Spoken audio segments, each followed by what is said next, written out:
আমার ভোট আমি দেব, তোমার ভোট আমি দেব, ওইভাবে খালি সিল মারিছে আর আপনার নৌকার ঘোষণা করে দিচ্ছে, তাই না?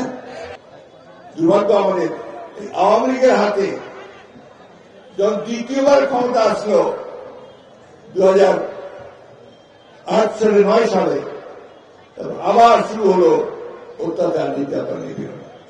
এবার একটু কায়দাটা ভিন্ন। এবার আর একদল ঘোষণা করে না, এবার দল রাখলো, গণতন্ত্রের একটা ফাসাদ থাকলো, ছদ্মবেশে শুরু হলো আবার সেই বাকশালী একদলীয় ব্যবস্থা করার জন্য। এক এক করে আমাদের যে কেয়ারটেকার গভর্নমেন্ট একটা ছিল না, মনে আছে আপনাদের? ভোটের সময় একটা নিরপেক্ষ সরকার থাকবে, ফলে আমরা সবাই ভোট দিতে পারবো, এখন ছিল না? আমরা 3 বার ভোট দিয়েছি, খুব ভালো ফলাফল হয়েছে। দুঃখের কথা, আওয়ামী লীগ আসার পরে 2012 সালে সেই ব্যবস্থা বাদ দিয়ে দিল। ব্যবস্থা কি করলো? যে দলীয় সরকারের অধীনে নির্বাচন হবে, অর্থাৎ আওয়ামী লীগ ক্ষমতায় থাকবে আর নির্বাচন হবে, ভোট হবে। এখন শিয়াল যদি আপনার মুরগির খাঁচার মধ্যে ঢুকায় দেন, তাই কি করছে? আওয়ামী লীগ ঢুকছে আর কাউকে ভোট দিতে দেয় নাই, একাই রাজা হয়ে বাইরে গেছে, তাই না? এবং আমরা 3 বার ভোট দিতে পারি না। আর আমাদের ছেলেরা তো ভোট দিয়ে দিয়েছে, এখনো জানে না। ইয়াং ছেলে যারা আছে ভোট দিয়েছ, ভোট দিতে পারছো? গত 15 বছর ভোট দিছ? ভোট হয়েছে, কিন্তু 3 বার ভোট হয়েছে। আমাদের আওয়ামী লীগের ভাইরা তারা ভোটটা দিয়েছে, বলে দিয়েছে তোরা আসবার দরকার নাই, দিয়ে দিল। স্লোগান ছিল তখন, আমার ভোট আমি দেব, তোমার ভোট আমি দেব, ওইভাবে খালি সিল মারিছে আর আপনার নৌকার ঘোষণা করে দিচ্ছে, তাই না? এমনকি আপনাদের চেয়ারম্যান মেম্বার ইলেকশনও তাই হয়েছে।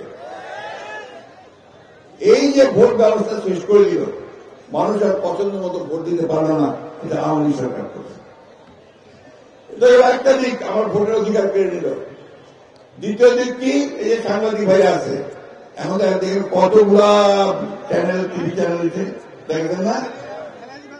ওইরকম আবার পত্রিকা অনেক, অনলাইন সব দেখা গেছে। কিন্তু এরা কিন্তু তখন যা মনে করতো তা লিখতে পারত না, যা সত্য তা লিখতে পারত না। ওই আমার রমেশ বাবু যা কইবে ওইটাই শুনিতে হবে, ওইটাই লিখিবা হবে। হাসিনা যা কইবে ওইটাই লিখিবা হবে, ওইটাই তো করিবা হবে, তাই না? এই একটা অবস্থা তারা তৈরি করছিল। আর আমরা যা বলবো সেই কথা ছাপানো যাবে না, সেই কথা বলা যাবে না, সেই কথা টিভিতে দেখানো যাবে না। এইগুলো আইনও তৈরি করলো যে ডিজিটাল সিকিউরিটি অ্যাক্ট। আমি কথাগুলো আপনাদের বোঝা দরকার হয়।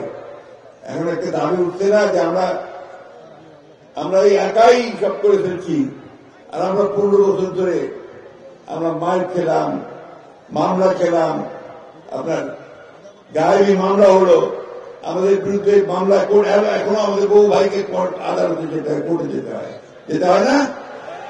চিরারঙের ভাই লোকেরা আছেন, হ্যাঁ,